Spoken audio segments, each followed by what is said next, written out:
adalah, saya mohon maaf ya, di awal reformasi muncul Pak Habib Rizik dengan FPI-nya. Pak Habib Rizik itu latarnya sebenarnya dari NU, tapi entah bagaimana ceritanya, di situ sudah mulai ada kisruh dengan NU yang lain. Ada FPI versus Banser. Kemudian ada kerusuhan, ada serangan di sini dan di sana dan sebagainya. Nah, ini memunculkan apa? Di antara kaum muslimin itu memunculkan satu pikiran bahwa saya tuh gak setuju dengan Habib Rizik, saya tuh gak setuju dengan gerakan-gerakannya yang radikal, saya tuh gak setuju ketika kaum muslimin terlibat dalam percekcokan yang begini dan begitu. Banyak di antara kaum muslimin yang tidak setuju itu, tapi kemudian apa? Mereka tidak berani melawan, tidak berani menentang karena itu kan Habib. Ini kan keturunan Nabi. Jadi pada waktu itu ada dilema, ada polemik sebelum polemik ini menyeruak ke media, polemik di dalam hati kaum muslimin bahwa kami sebenarnya ingin menentang, ingin mengkoreksi pernyataan-pernyataan dari Pak Habib Rizik.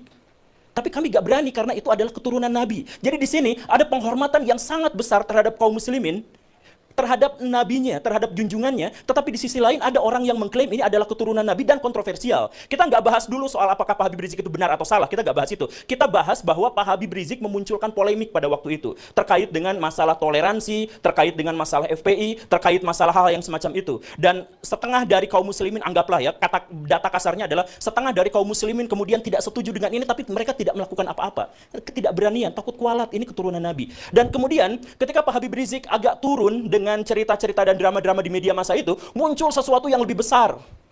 Pak Habib Bahar bin Smith melakukan persekusi dan kekerasan, intimidasi terhadap orang lain, lisan maupun perbuatan, dan itu direkam, dipublikasikan kepada media-media mainstream di Indonesia. Dampaknya apa? Balik lagi, ini mana ada keturunan Nabi seperti ini, kami merasa malu, merasa jengkel, merasa takut, merasa terintimidasi.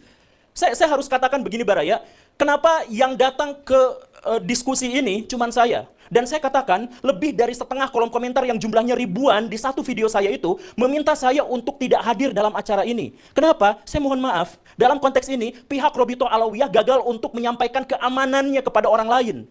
Pihak orang-orang dari kalangan habaib gagal untuk menunjukkan bahwa kami itu baik, rahmatan lil alamin, soleh, tulus, ikhlas, baik hati, siap mentraktir. Gagal untuk menyampaikan itu ke publik, karena yang ditampilkan itu apa? Kekerasan atas nama habaib, bahwa kami itu boleh melakukan persekusi. Bahkan Pak Habib Bahar bin Smith di pengadilan, ketika beliau sedang diadili, kemudian ada saksi, dan kemudian beliau mengatakan, kamu tahu nggak siapa saya? Saya adalah keturunan Nabi. Kalau kakek saya begini, kamu tahu kakek saya seperti ini, kenapa kamu memberatkan? Kamu membuat kesaksian yang memberatkan pada saya.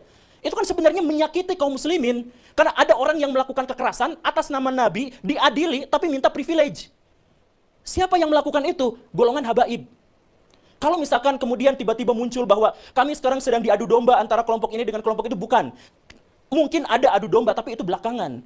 Munculnya itu dari mana? Dari keresahan kaum muslimin, karena melihat di satu sisi kami mencintai, demi Allah kami mencintai Nabi.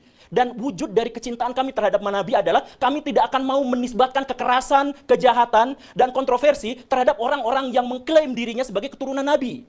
Kan masuk akal kan begitu kan? Kecintaan terhadap Nabi adalah mensucikan beliau dari semua tindak tanduk yang mengangkangi syariah Islam. Nah, jadi permusuhannya sekali lagi ya, kita nggak bahas soal apakah Pak Habib Rizik itu benar atau salah, kita nggak bahas soal Pak Habib Bahar itu benar atau salah, kita nggak bahas itu. Kita membahas rasa takut dari kaum muslimin, rasa resah, rasa merasa terintimidasi. Karena di satu sisi, kaum muslimin sangat mencintai Nabi, tetapi di sisi lain ada keresahan bahwa Nabi dikaitkan dengan tindakan-tindakan atau simbol-simbol dari kekerasan. Itu rasa sakit hati itu belum terobati sampai akhirnya muncul di video Pak Habib Bahar yang sangat kontroversial itu, kakinya diciumin oleh santri-santri yang ngantri jalan bebek. Coba rasakan betapa sakit hati dan marahnya kaum muslimin.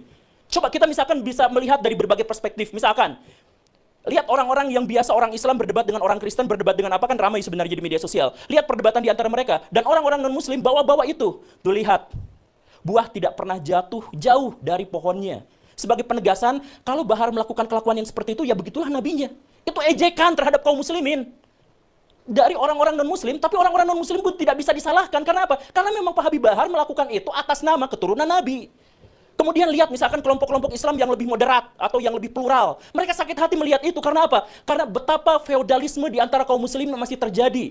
Ada orang yang diciumi kakinya. Kemudian kita melihat misalkan kelompok-kelompok yang lebih radikal atau kelompok-kelompok yang berpikiran lebih fundamental. Katakanlah kelompok Salafi yang kita sebut sebagai Wahabi misalkan. Mereka marah, mereka sakit hati karena apa? Karena ada orang sujud di depan orang lain atas nama keturunan Nabi. Betapa sakitnya. Coba kita melihat kalangan nasionalis, Islam nasionalis sakit hati ketika melihat ada orang keturunan Yaman kemudian disujudi, diciumi kakinya oleh orang-orang pribumi pesek.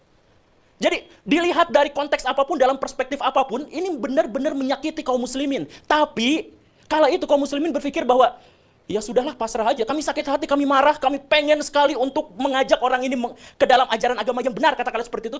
Ya tapi nggak bisa kan, dia Habib. Dia kan